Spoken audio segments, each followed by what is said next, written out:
We're all going to die. But what can you really leave behind that will outlast you, that is positive, that if, for example, just before you died, you'd be happy you left? And that's what I thought would be the most. And how did that end up being edible skin products? So let me tell you.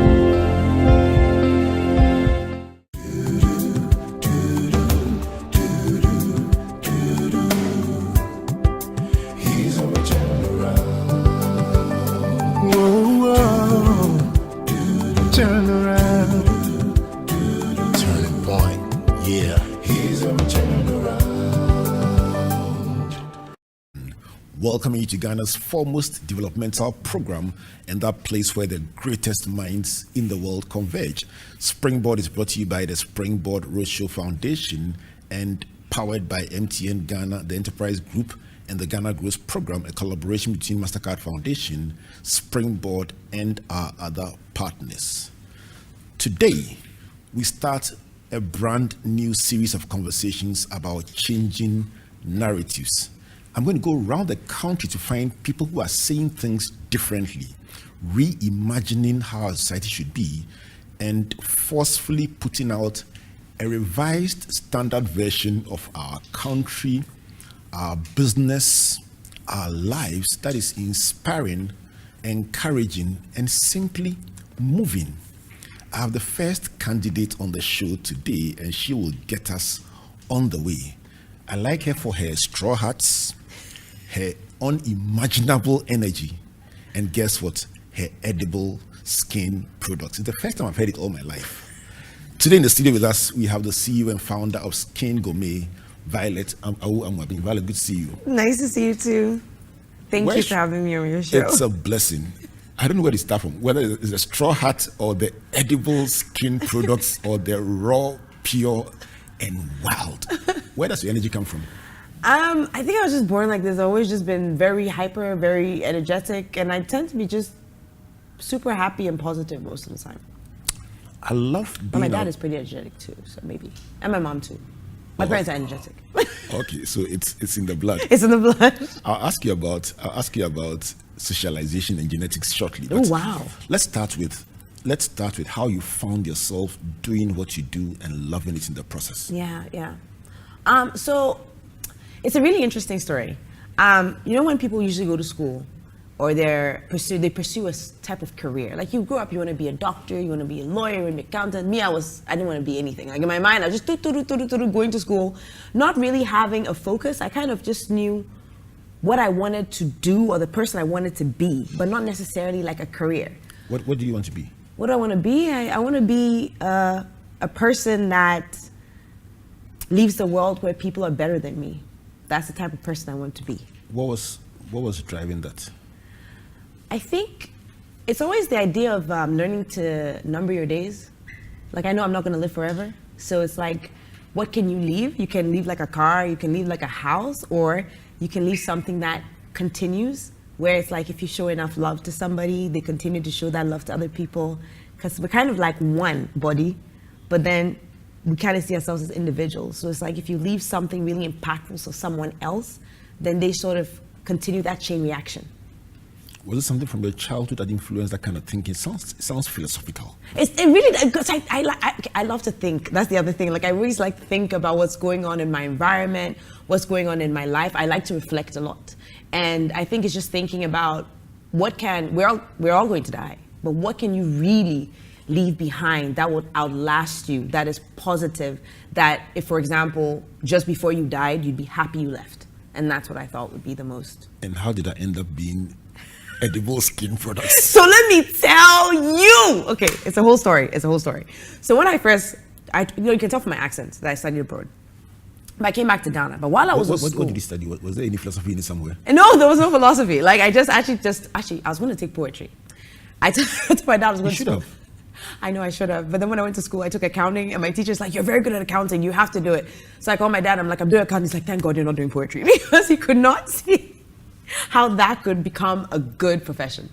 Yeah. So anyway, while I was in school, I had classmates that were Ghanaians or other Africans, and they were the top of class. I mean, we were first, second, we go to class first, we're sitting in the front row, like we do well. This was in the United States and also in Canada. And then I come back to Ghana as an adult, and I'm like, why is our nation like this? When in their nation, where it's Western, where they have technology, where it's developed, we have people that are also smart. But why is our country the way it is? So I just said I want to help, but I just did not know how. Anyway, so fast forward 2014, I was currently working at the bank at the time, and I got this thing on my lip, and I just could not heal it. I tried everything, and my friend was like, just try shea butter. And at the time, you know, I traveled, so I didn't really know shea butter that well. I was like, shea butter. I did not know that product. Anyway, I used it, and within 3 days, my lips were completely healed with no scar, and I was like, oh my God, I have found the secret sauce. And so I said I was going to create the best body butter the world had ever seen. And I intentionally did not do research, like go on the internet and find like market statistics and all that, because I knew it would scare me. But I knew that I wanted to create something very different. And then in doing the research about the raw material shea butter, I was introduced to the people in the north that mainly make it. And I was amazed by this natural resource. But not only that, they were like, we eat it. And I could see them cooking with the shea butter, using it on their babies, using it for even like the residue for mud huts. And I was like, wow, so you can actually eat your skincare. And then it started to occur to me that if you think about most places in Ghana, in terms of the raw material, it's the skincare we use, like palm kernel oil, coconut oil, shea butter. We eat our skincare. So how is it that we left that behind? But I also didn't want to just take it and be like, here is the same shea butter, but to make it different, add some value, some innovation. And in that, I saw how I could solve the problem and help in a way that was sustainable. Because you can take the raw materials in Ghana, add value to them, transform them to high quality finished goods, and then export them. And then I created my first job, and I was like, this is how I can actually make a difference in my country, because if I'm able to develop this idea really well, I can create really decent jobs. Let's talk about your first products, how it felt when people patronized it, and also the pushback you may have faced. Yes. So my first products, okay, people don't believe when I tell you this, but I started with 145 Ghana cedis.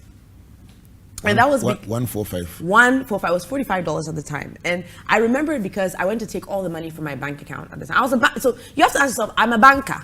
How do I have 145 Ghana cedis in my bank account? Oh, you broke. No, no, I was terrible with money. I really was terrible with money. I was not somebody who knew how to save. So it was very difficult to get, like, I can't go to my parents and be like, give me money for a business when you have 145 Ghana cedis in your bank account. So then I took it out, and then I went to Makola. But I had in my mind the vision of what I wanted, like what the company would look like.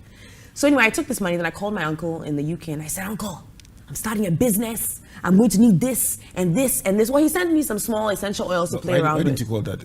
What? I'm getting to that. And I didn't call my dad because he knew, like, my dad knows me very well. As I told you, I wasn't very good with keeping money, or like, I was not a very good banker, essentially. But what my dad did help me with is I didn't have to pay rent. I didn't have to pay for the fridge that cooled my products. I didn't have to pay for the storage. So that was very helpful. But I made my first 3 formulations with raw materials I got from Makola. And then I came home, I designed my logo on PowerPoint. I printed out my design labels. I cut them with scissors. I took a glue stick. I rubbed it on the back. I stuck it on the packaging. Looked at my formulation. It was crappy, very bad. But I went to church and I told God, God, have you seen those 3 formulations in my wardrobe? Give me a company. And I was thinking, okay, you're not really giving him a lot here to work with. But then it was also trying to understand who my customer was, because I never had to create a service, a product of my own and have people buy it. So I took my salary from the bank and I would buy my own products and I would give them away. What were you looking for? I was looking for feedback, but also I realized that when you do something for people out of generosity, they are also more likely to come back, but with more, more radically transparent feedback, because they want you to make it because you were kind to them. That was kind of like my philosophy. And it actually really worked. So they came back, they would buy, they would be like, oh, I want to support your business. You're so kind for giving to me. Can I get 5 for my wife? Can I get this? And then I started going to markets. At that time, markets were not very prevalent in Ghana, but the markets allowed me to have face-to-face with the consumer and talk to the consumer and ask, what did you like about it? What did you not like about it? And I found they didn't like the packaging, they didn't like this product. So that feedback also like really helped. Fast forward, you exporting to how many countries now? Over 30 now. How does it feel? How does it feel? Some days it feels like I'm dreaming because I don't know how I got here. It's been very difficult. It's been 10 years. And it's also been about learning about who I am as a leader, learning to work with people, learning to really manage resources. I have completely changed. I'm not that person that had 145 Ghana cedis in their bank account and spent all of it. I've learned I guess self-management really, and perspective in how I think. And I think that's the thing, a lot of people when they're starting, they don't realize how your own mind gets in your way. You think you can't, and you set up these barriers for yourself that you feel that you cannot overcome. Well, you should really be looking at the problem like, this is a problem, I can solve it, I will solve it, and I'll do it in my own way, because the way that people know or have told me doesn't work. But it's up to me to find a way to make it work. Let's talk about confidence. Yeah. It is obvious that you believe in what you are doing. Yes. And it will take literally more than a bulldozer to get you to change your mind. Yes. How critical is that when you set out on a path that is not a path well trodden? Yeah. What's the role of confidence in staying that path and getting the world to look at you differently? I think it's a really good question, because I think a lot of people get into business because they want to make profit. I think you should get into business because you really believe in something. Like, you have to have so much passion and belief in it that even if the world is telling you it's wrong, you have a conviction. And that's what drives you every day. No matter what people say, you take the negative, and in your mind, okay, this person said this negative thing. What do I take out of it? But I don't throw the baby out with the bathwater. And how can I use this to propel me forward? But you have to have that conviction in you, like that real belief that if you succeed, there is something that is going to be solved that is so profound and beyond yourself that you need to keep getting up. And I think that's what gives me confidence anyway. Have you ever walked into a shop, an outlet outside the country, and seen your products on the shelf? And if so, how did it feel? Have you ever been to a place Yes. that you stumbled on something, you're like, don't tell me, this is mine? I don't know if I've stumbled into a place abroad and seen it without knowing that it was right there. But I think it's a lot of things on social media. Like, I remember there was this one time when my friend showed me that we were in Urban Outfitters in the United States. I was like, what?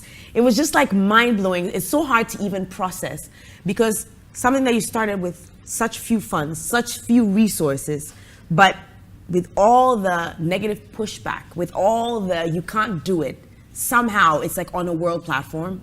It's a different experience. It's really humbling as well. You didn't mention the negative pushback. What was it? What was the concern? What was the fear? What was the... You can't eat your skincare. That thing you are saying is not true. That's the first negative one. The second negative one, I still get it today, is you didn't start with 145 Ghana cedis. You are lying. It's not possible. It is possible. What else do we have? When I first started, because I had 145 Ghana cedis. My packaging was terrible. It was that yellow container from Makola. It was clear at the bottom, but it was yellow on the top, but I had to make it work. And I remember people can be like, oh, this is from Ghana. You really need to change your packaging. It's not the best. But I was thinking, if I had the money, I would buy my products. But with time, now I walk into a shop, my favorite African shop, and I see your things. I know your favorite African shop. I know your favorite African shop. And every time, and it's always the first item that hits you straight when you enter. Yes. And I'm like, wow, this Thank is you. top drawer. The packaging is clean. Thank Can you. match anything from anywhere in the world. Thank you. How big is packaging in the kind of business that you do? It's huge. It's really, really huge. I remember one thing I started doing was when I started the business, I started trying to find ways to gain knowledge and to gain more understanding of the industry. Because even if you have a conviction, there's still a way that things are done. There's still industry trends that you have to pay attention to. So one accelerator program I went to, I won, but they were like, yeah, I mean, great concept and everything, but girl, your logo is a no. Your packaging, it can do better. So I remember I came back and I fasted for 2 weeks. Are you serious? I fasted and prayed for 2 weeks to get that packaging. And now people see it and they say, oh my God, this like really speaks to different markets. I really love like how you've done it, whether it's not male, it's not female. And I remember it was because I really prayed for that. How big is faith in the Huge. construct of your life? Like, let me tell you, if you knew me back then, there is no way I would have gotten this far. Like, it was a complete breakdown of my personality. But I had that belief that, because I feel very blessed in my life. Very, very, very blessed. But I feel like everyone in Ghana deserves that or better. I've always felt that way. So I think faith for me has been, how do I stop being so self-centered, stop thinking about myself, and find a way to impart on others everything I have been given, because I have to be grateful for it. But being grateful doesn't mean just holding on to it, but you have to give it. And how do you do it? So for me, I think, well, I know God has helped me through everything. Because to do business, you really have to change who you are as a person. Your mindset must really shift. You cannot work with people if you're going to be arrogant or self-centered. You cannot serve customers if all you're doing is serving yourself. It's a complete mind shift. And so one thing I call this journey is the humbling, right? Because I know where I'm coming from and I know where I'm going. And I feel like humility is the hardest thing to attain, but it's like the key that unlocks everything. And I see it like in how you even do your branding. It takes empathy. You have to understand your customer. That's humility. How you manage your people. You have to really understand and be in their shoes and solve their problem. That's humility. And so I think faith for me is what is the driving factor, because I'm a pretty minimal person. Like if you come to my house, like I live in a single room. Like I don't really need much. But through faith, I've learned that even with a little bit, you can make a lot for everyone. But first, you have to get yourself out of the way. Get yourself out of your the own way. way. Those are the thoughts of my guest in our conversation about changing narratives. If you've been following us so far, you understand why she will be the first person in the studio when I'm having this conversation. The energy, the drive, the thinking, a bit different from how you would normally process, and that is exactly why we have her here in the studio. Violet AWO AMOABENG, she's the founder of Skin Gourmet. She says her skin products are edible skin products, and that alone is a conversation in itself. But let's also, for context, if you have been listening so far and you have been asking, when she talks about where she's come from and ask her about her dad, it's only fair to say that she is the daughter of our good friend Prince Kofi AMOABENG, who's just a quintessential role model and a man who himself is a whole discussion. I think it's unfair to bring Prince in at this point because it will take the conversation away from Violet. So let's deal with Violet, but I'm going to ask her a few questions about Prince when I come back from the break. But now, at this point, I want to explore the dance between faith, humility, and empathy. Because you tell a story and make it sound so natural that in the pursuit of your goals, you mustn't be so self-centered that all that you're doing is about yourself and yourself and yourself. And you bring up the issue about empathy. Violet, I'll tell you what, in most of the studies about leadership today, at corporate front, in ministry, in any area of endeavor, in fact, the World Economic Forum report on emotional intelligence and the critical success factors for leadership in the next decade are increasingly emphasizing empathy as a non-negotiable requirement for leadership that transcends beyond products, beyond profit. I looked on your website and I saw business beyond profit, something beyond people over profit. People over profit. Yes. And so I know these are things you prioritize. Yes. Where do you find the strength to say that the profit that everyone is chasing is not what I'm chasing? And what is it that you're looking for? Well, I think for me, I found that the things that you really need in life, you can't buy with money. Like, People want happiness, people want peace, people want health. You can't buy that stuff. But also, you have to also think that if you want to serve people, like they think, okay, if I want to make profit, I have to use this strategy or that strategy. But people are not stupid. People also want to profit or benefit in any relationship. So there's actually this interesting Bible verse that says you're supposed to put the interests of others before yourself. And the reason why I'm talking about that is because it makes so much sense. For example, if you're serving your customer and you satisfy their need and they know they were not cheated and they're completely they are more likely to come back than if they did not get what they wanted from the service and they feel like you took too much value from them. So when you value people and you put their values before yours, for them, it's a transaction that works. So they keep coming back. It's not just even with your customers, even your employees. A lot of things people don't talk about is in Ghana, there's a lot of high employee turnover, which is very disruptive to your business because as an entrepreneur, you have to focus on moving the company forward. Every time your employee leaves, there's a gap you need to fill that takes so much energy. So how do you stop your employees from leaving? Figure out what their problem is. What do they need? That takes empathy as well. Yes, it takes empathy. Like, what is their day-to-day life like? How do you relieve that load so that the problem I have that I need you to solve, you can solve that problem for me because I'm solving your other problems. And I think when you're even doing regular business, all the time they say, what problem are you solving? But I think that question should be used in every segment. What problem are you solving for your customer? What problem are you solving for your employees? What problem are you solving for your government? What problem are you solving for your country? And then it makes you valuable because you are a solution for so many people. So let me ask you the same questions. What problem are you solving for your clients? So it's twofold, right? So for our clients, we've always looked at the global arena. And we've realized that, number one, there are billions of people that are suffering from skin conditions, right? And a lot of it is because of exposure to chemicals. And you can see that in things like cancer and health problems. But even more than that, you go back and you look at these big beauty brands. They're making billions. Most of the raw material comes from Africa. Yet, the final retail price, our farmers and communities are making less than 3%. Local farmers and communities are losing over $5 billion a year. But it's not just our problem. You see, that's why I said we're kind of like one body. So our customers in Europe and America, they're waking up. They're waking up to the fact that their skincare has toxic chemicals they don't need. They're waking up to the fact that there's no equity in the supply chains.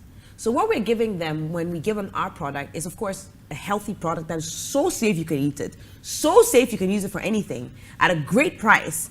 But also, when you buy it, you know you're impacting someone's life in a way that's fair and equitable. I feel like people are now looking to make an impact with their lives, the same way you asked, like we want that naturally.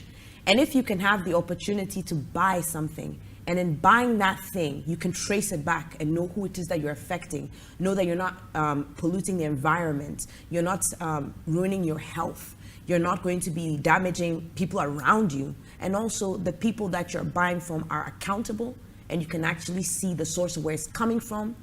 I think that's a pretty good solution. But I think also another solution we provide is Ghana needs taxes. I mean, so that's another solution. And then also creating jobs. You know, everybody wants not just work, they want dignified work. And so we're looking at our supply chains and seeing what the problem is there. And we're trying our best. We started with our first model to invest in the communities so that they themselves can have access to these markets that we have access to. And we're doing that through several things like a community-owned factory and other activities.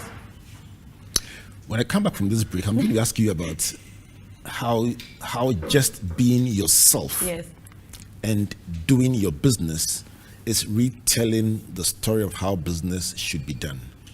We'll talk about agribusiness, Yes. the ATV sectors, Yes. and how what you are doing is modeling another outlook, experience On agribusiness. for that young person who's considering their career choices. Yes, yes. Then we'll pinch a bit of whether this was influenced by It was definitely influenced back then.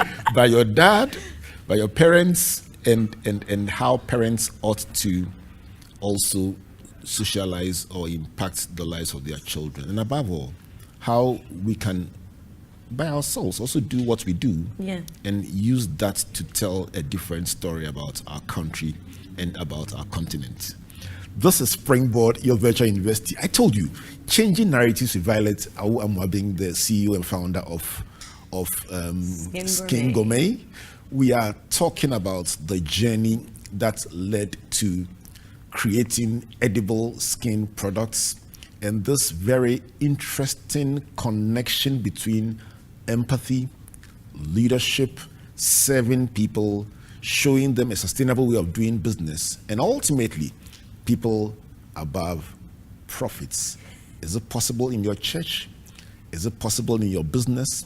Is it possible in governance to place people above profits? Springboard is brought to you by the Springboard Ratio Foundation and powered by MTN Ghana, the Enterprise Group, and the Ghana Growth Program. When I come back, I'll tell you how Violet is a member of the advisory board of Ghana Growth, and how through her leadership as well as that of all the other members of the advisory board, many young people, especially young women, are being given a far better life than they would have envisaged. Please don't go away. No stress. Submit your insurance claim online in just seconds on the Claims Express portal. Simply upload your national ID, cost estimates, pictures, and more to get started. Submit online, track progress, and get paid fast. Skip the paperwork and get back on the road with ease. Visit claimexpress.enterprisegroup.net.gh for easy claims and quick payouts with absolutely no stress. Enterprise, your advantage.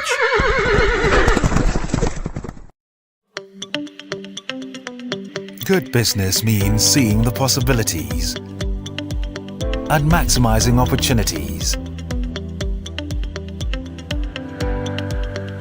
Making sure you have a responsive support system backs your business goals. A partner that gives you a stable platform with reliable connectivity and seamless solutions, and better understands the tools required to take you to the next level. With so many moving parts in running a business, we do our best to provide you with some stability. The only kind of stability you can find with MTN Business Broadband, the fastest and most reliable internet provider in Ghana, making sure you stay ahead and stay connected, because we understand what makes your business tick. Sign up today on broadband.mtn.com.gh or call or WhatsApp 0244 308 111. MTN. Learn something new every week and be inspired by innovations, impact, and success stories of individuals making strides in the agricultural, agribusiness, technical, and vocational skill sectors on Ghana Grows Ejuma with Arabo Kumsin and Yabitha. Join us this and every Thursday on Facebook at 7 p.m. at Ghana Grows, also at Comfort Okran A and at Albert N.E. Okran. On Fridays at 4 p.m. on Joy 99.7 FM and on Sundays at 5:45 p.m. on TV3. Ghana Grows is an initiative of MasterCard Foundation in partnership with the Springboard Roadshow Foundation. If you are a young person and you want to be a part of our various interventions, call or WhatsApp Ghana Grows call center on 0308 255 775. Follow us on all our social media handles. Ghana Grows Ejuma. Hope Day.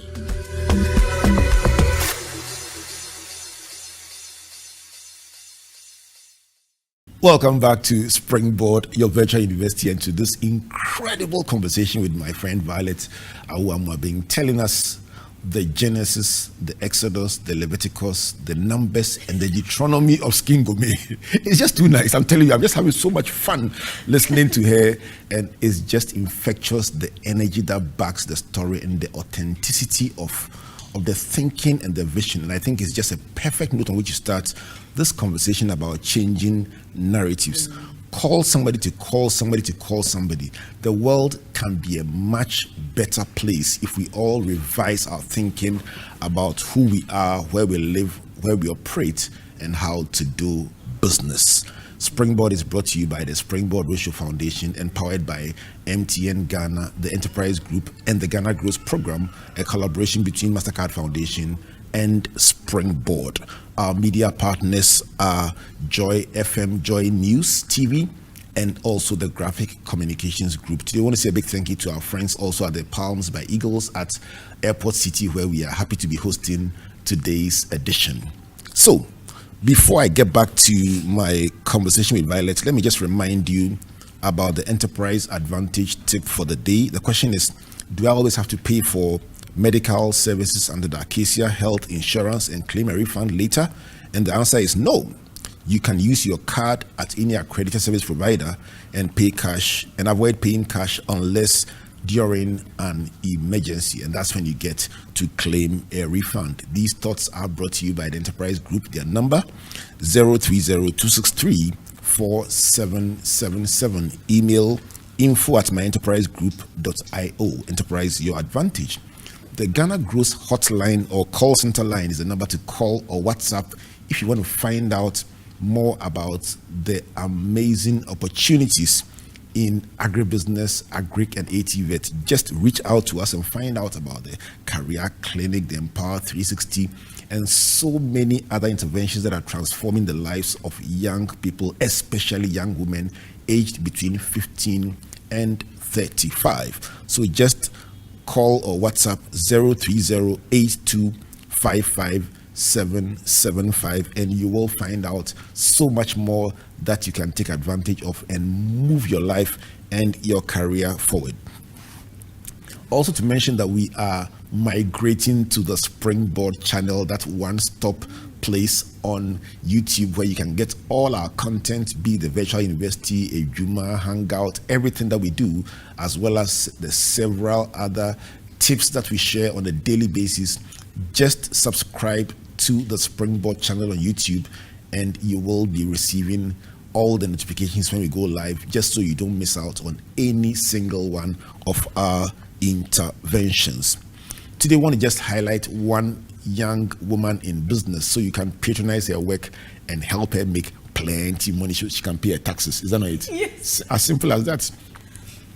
So if you are thinking of makeup, glamorous bridal looks, makeup in any form, shape, or style, let me introduce one of our youth-led organizations that is helping young women from all over the country in our recent Empower 360 skill building initiative, and that is AWO Beauty. She did our makeup for today, and she's just an amazing person. If you're thinking of makeup for any event or for yourself personally or for that bridal thing coming up that you are looking forward to so much, the number to call 050-847-3292, 050-847-3292, and that is it for AWO Beauty. Violet, Yes. we're back. So you've been telling a different story, positioning yourself differently. What do your friends, your clients, your staff say about your style of doing business? Do they see the difference?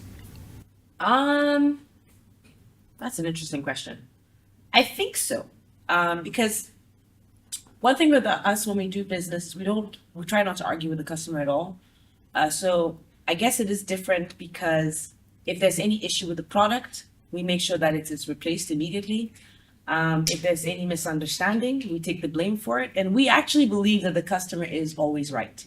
And I think that's different for our staff, because I remember sometimes the staff would come and tell me that this person was rude to them. And just sometimes the way they make you feel, I said, yeah, but it's not you standing there, it's the brand. So as much as you're feeling this way, you have to respond as the brand. And the brand is not self-seeking. The brand is there to serve the customer. So therefore you have to respond with patience. So I think they're also adjusting to it, but so am I. I'm not gonna say that I am that way. It is the brand that is that way. So we all try to change ourselves in order to serve our capacity while working under the brand. Let's talk about learned behavior. Yeah. Things that are not you naturally, Yes. but you need to be for the sake of the brand. Yes. How easy or difficult has it been to inculcate learned behaviors for the sake of the brand? I think it is difficult, not it's been, because it's something that you're constantly working on.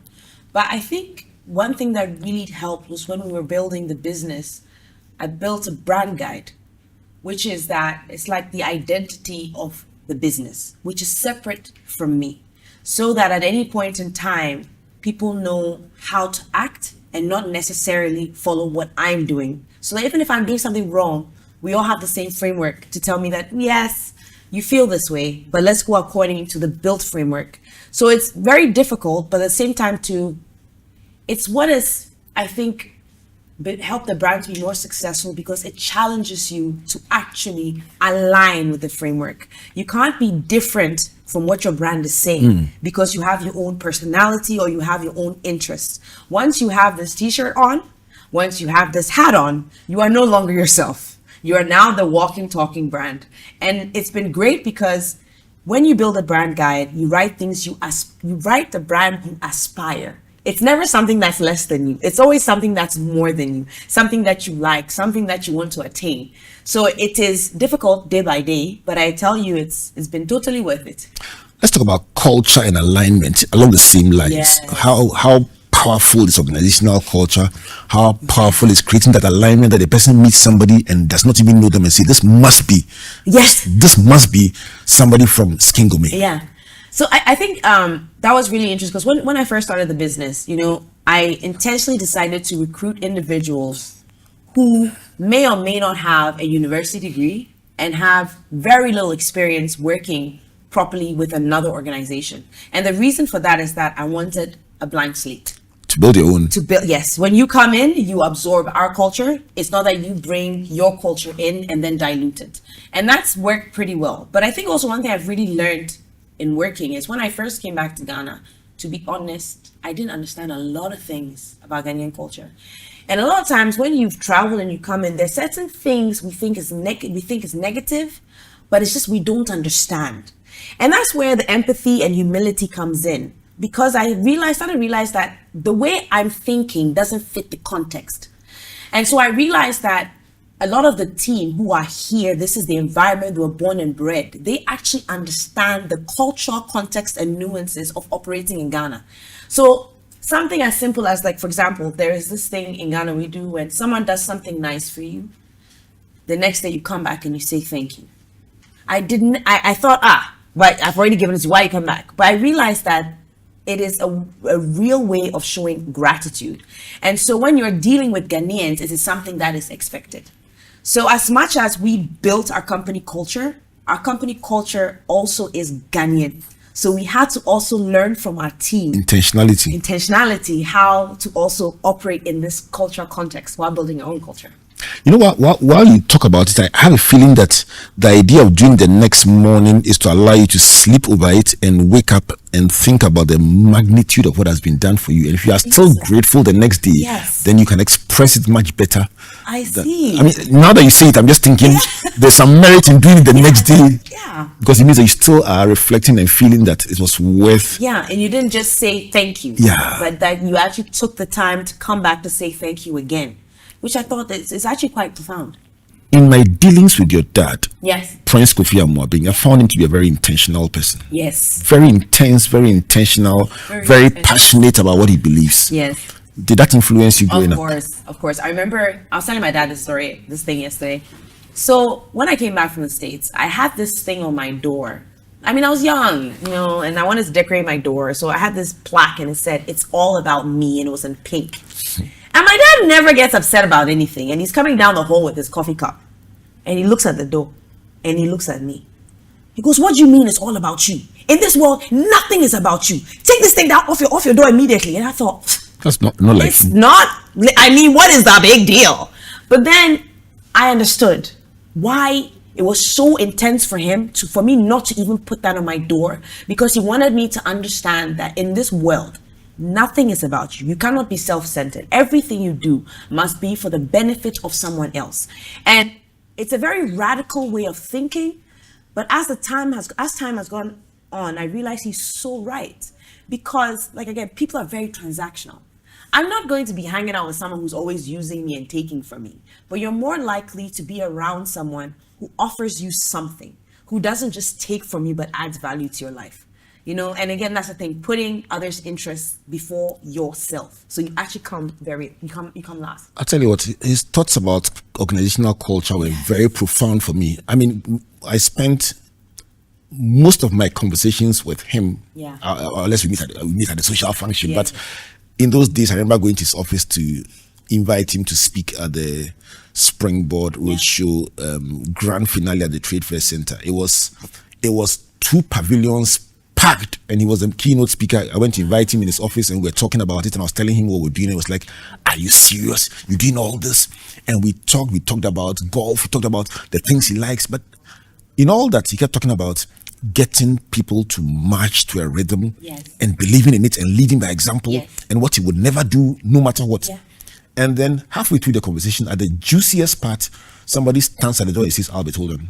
Then he says, listen, I must sign these documents now. If I don't, I will not meet my 48-hour deadline. He says, I've made a promise, I must keep it. I'm standing there saying, this man means this thing. But he says, no, even if it's a board meeting, I must interrupt to sign my documents because I've made a promise, I must keep it. I left thinking, this man really believes in his values, and he doesn't mind making you uncomfortable if he has to, just to keep his promise to his clientele. And that was what I took away from him. And I have a feeling that's what you are trying to repackage. No, you're doing it in your own style, in your own way, having learned that it's not about you. Exactly. I mean, it's exactly what you said, right? Which is that I think then this is something I've been paying attention to and thinking about, right? So if you think about marketing, right? A lot of companies market themselves to be something, but the ones that fail is because of the misalignment. You didn't tell the truth. You weren't what you said you were. So I think that's completely correct, that if you say that you are something, you must be that thing. Otherwise, you lose your consumer trust. Let me ask you, a bit personal. Is he that kind of person at home too? Yes. If daddy says something, it's exactly as he says. And what he says, he means. He's also very strict with time. He's very disciplined in his eating. He's just... I watch his gym routines, and it's almost like telling him, at your age, what Yeah, but then also there's still something people don't know about him. He's very kind as well. I know that's well. Extremely kind, extremely disciplined, and he always thinks about people first. So he's respectful as well. I'm asking myself these questions because I'm just asking how much of this has rubbed off on you, and by extension, what is the power of socialization? As for genetics, let me leave it out. But at least what you see is socialization. How much has that influenced how you live and do business? I think it's you have to walk the talk. That's the thing. You can't tell your kids to do one thing and you do the opposite. You actually have to do what you say. And so that's where I think discipline plays a large role. Because like when I think about how he created businesses and created over 3,000 jobs, for me, it's like that's a pretty high benchmark. But I'm definitely going to beat it because that's something I want to emulate. I like the fact that you can have discipline, but not just discipline, but you can also provide for other people and set an example and actually be what you're saying. It's very difficult. So I would say, yeah, I really look up to my dad. It's definitely one of my role models. Your dad is running, it's obvious. Your dad is running a mentoring program. Yeah. His is a public mentoring program. Yeah. You are running a quiet mentoring program. Have you thought about that? That it is. So I'm saying that because just for the benefit of our listeners and viewers, when in the course of what we do, we come across young women, young people trying to go into the area that you are in, and we'll call you and say, Violet, we have this amazing person called Edna Vosa. Incredible person. Edna is so popular on our platforms. Edna is doing soap. Obviously, she needs a mentor. She needs guidance.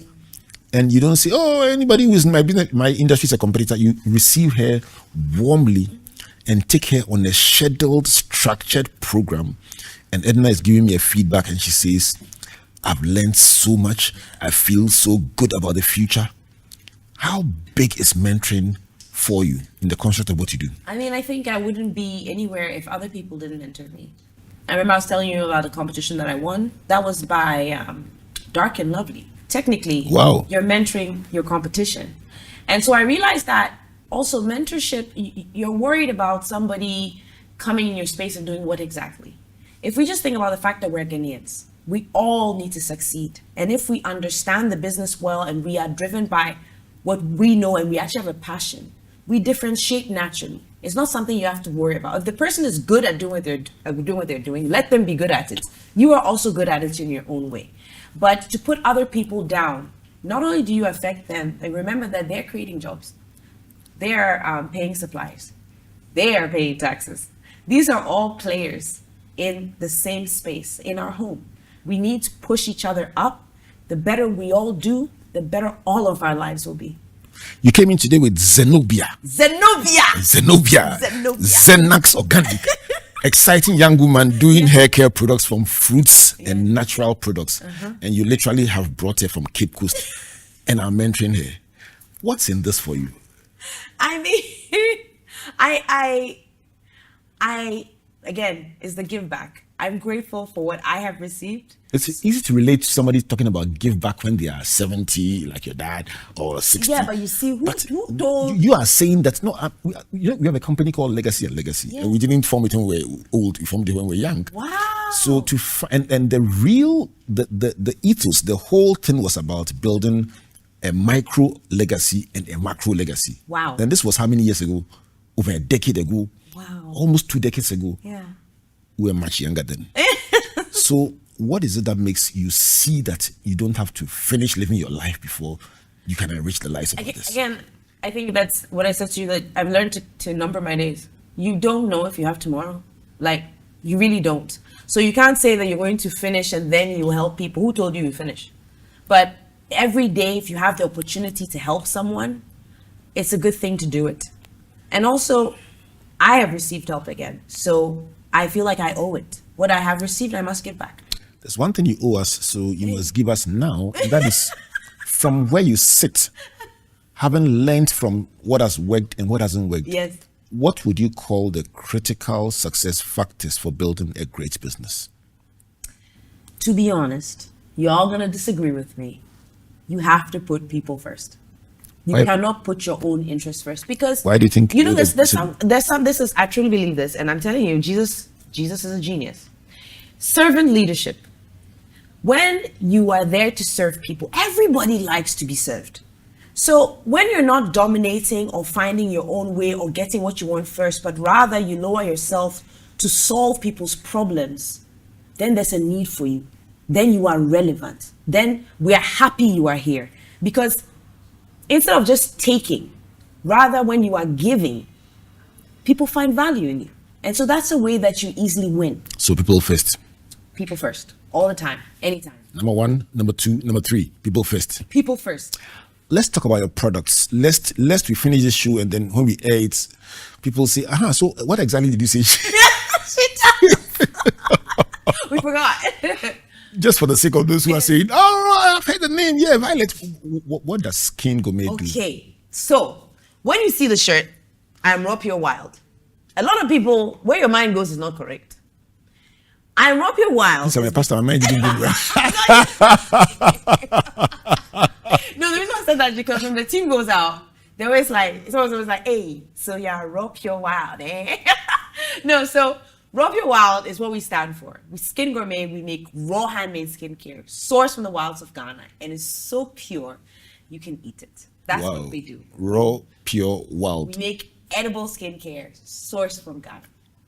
So when you say edible skincare, I know there is soap. I know there is.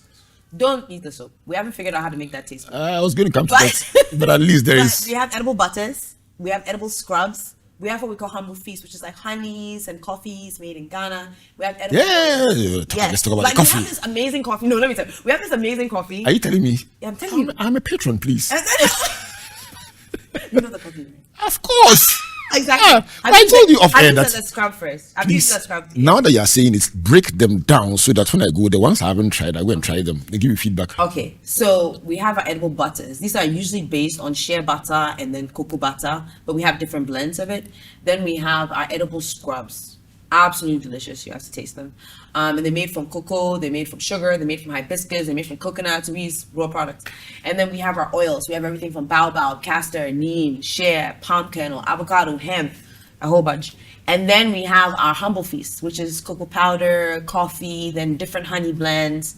And yeah, that's about it. And then we have our cleansers, which is our black soap, but not just the regular black soap that you know. We also have our coffee and black soap, which is another great product. And then we have our toners that are made from ginger and turmeric. Wow.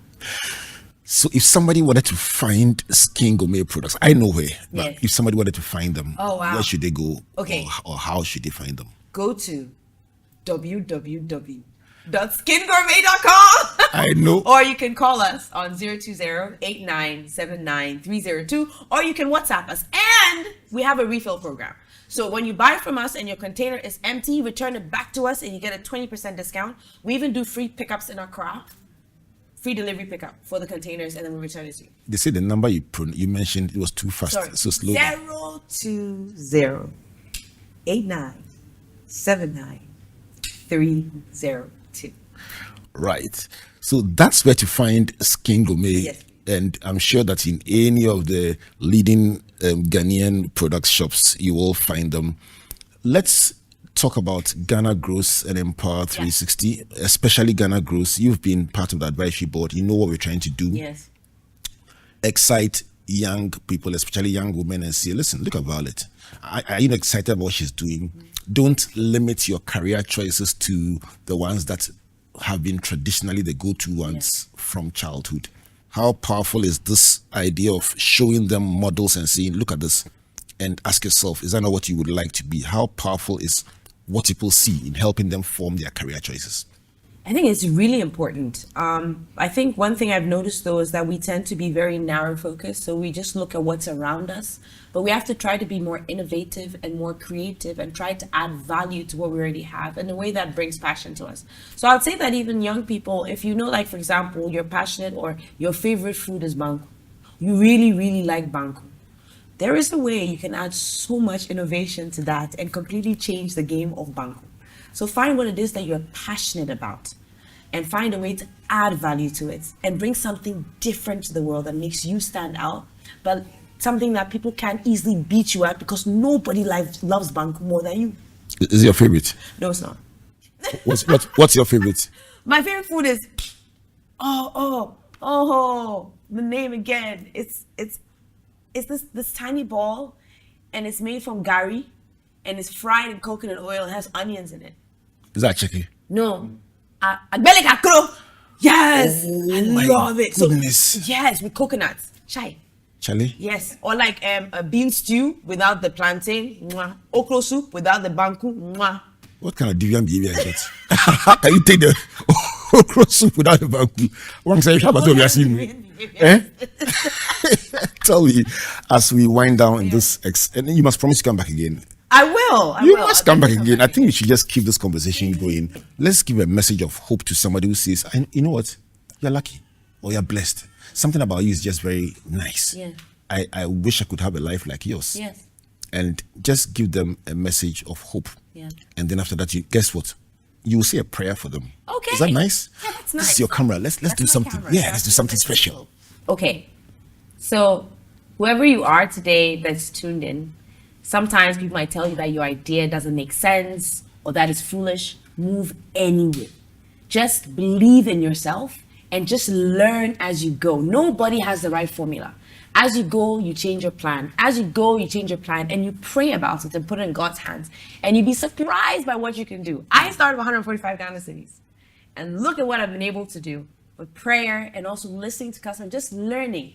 And you just use what's around you. You tap into your family, you tap into your friends, but you can do it. You just have to believe in yourself. Wow. Let's do the prayer. Okay. Our dearest Lord and Heavenly Father, we thank you for this opportunity to have an audience.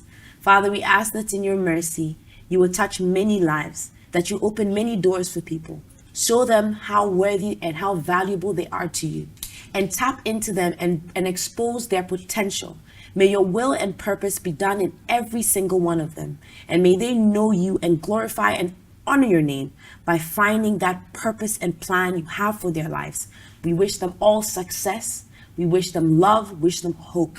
Thank you, Father, for this opportunity.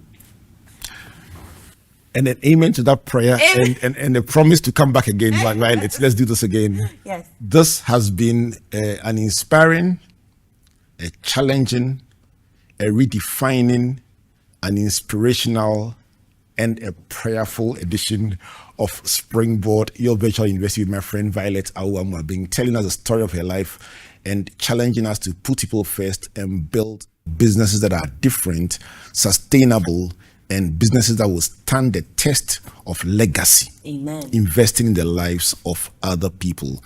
Are you inspired? Let's continue this conversation on social media and ask ourselves, can we do a bit more just so we make the world a better place in the process? And she says, listen, once you do that, the profit date will come, but you will live a more fulfilled life knowing that you are making the world a better place. Springboard has been brought to you by the Springboard Roadshow Foundation and powered by MTN Ghana and the Enterprise Group, and also by the Ghana Growth Program, a collaboration between MasterCard Foundation and Springboard.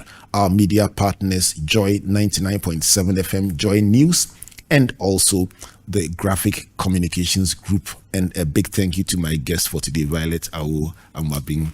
Let's do this again.